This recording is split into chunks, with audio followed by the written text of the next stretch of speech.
Halo semua, jadi di sini kami ingin menjelaskan salah satu contoh dari ET-BSC. Pernah nggak sih kalian pernah membayangkan bisa nggak satu sistem ukur kinerja dan risiko sekaligus? Mari kita bayangkan kalau setiap keputusan bisnis itu bisa langsung memberitahu dua hal.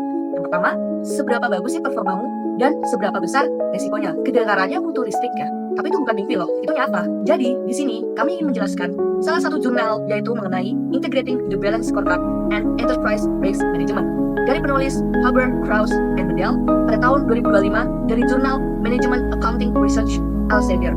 Lalu masalahnya ada di mana sih?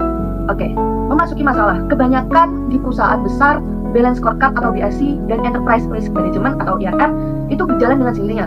Dari BSC yang mengomongkan soal target dan kinerja, sementara IRM yang berfokus pada resiko dan kepatuhan. Jadi kita berpikiran nggak sih selama ini itu banyak organisasi yang kesulitan untuk menyatukan dua sistem ini.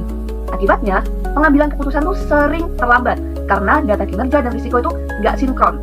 Manajer bisa saja merasa performanya itu bagus, padahal ada risiko yang lebih besar di balik layarnya. Lalu, as a condition, bagaimana? Yang pertama, data kinerja dan risiko terpisah yang menimbulkan tidak nyambung.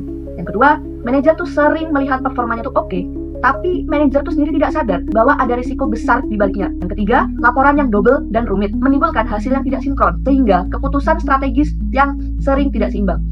Banyak perusahaan udah nyoba integrasi cepat. Caranya, mereka cuma nempelin data risiko di laporan BSC, terus dikasih warna merah, kuning, dan hijau buat tiap KPI-nya.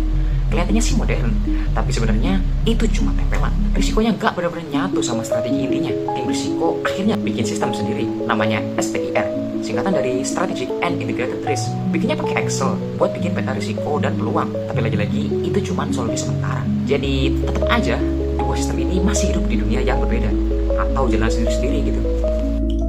Sampai akhirnya Global Energy, perusahaan energi multinasional yang beroperasi di lebih dari 30 negara dengan 22.000 karyawan, mengambil langkah besar buat menyatukan keduanya. Peneliti Huber dan kawan-kawan memakai pendekatan kualitatif studi kasus longitudinal mulai tahun 2013 sampai 2019 dengan 56 wawancara, observasi langsung, dan analisis dokumen untuk melacak proses integrasi BSC dengan IRM dalam waktu ke waktu. Mereka menemukan bahwa integrasi sejati bukan cuma soal teknologi, tapi perubahan cara berpikir. Global Energy menggabungkan tim BSC dengan IRM jadi satu divisi yang bernama Performance Management and Race. Mereka juga membuat software digital baru yang menyatukan tujuan strategis, risiko, dan KPI dalam satu dashboard, sehingga terjadi perubahan yang cukup signifikan. Yang dulunya reaktif sekarang proaktif, yang dulunya data tercecer sekarang satu sistem digital, yang dulunya risiko jadi tambahan sekarang jadi inti strategi. Hasilnya, keputusan lebih cepat, transparansi meningkat, dan strategi lebih siap untuk menghadapi masa depan. So, let's make smart management happen.